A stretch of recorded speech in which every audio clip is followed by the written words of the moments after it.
Doctor Meenakshi Sundaram, மயக்க மருத்துவர், தஞ்சாவூர்.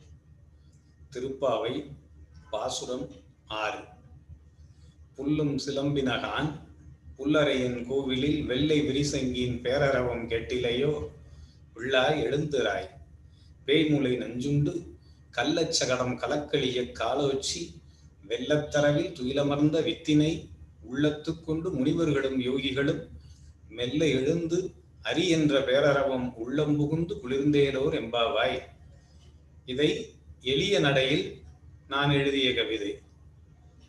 பறவை பல கீச்சிடும் பரந்தாமன் கோவில் புறத்தே வெண்சங்கின் ஓசை வட்டமிடும். அரக்கியவள் மார்பினிலே வாய் வைத்து உயிர் குடித்து சக்கர வடிவில் வந்த சகடனையும் சாகடித்து பார்க்கடலில் பள்ளி கொண்ட பரந்தாமனையே சேவித்து போற்றுகின்ற முனிவர்களும் ஞானிகளும் குரல் எழுப்ப தவழ்ந்து வரும் சங்கீதம் தானாக உளம்புகுந்து ஓப்பூட்டும் உற்சாகம் மிகுதி வரும் வாரீர்.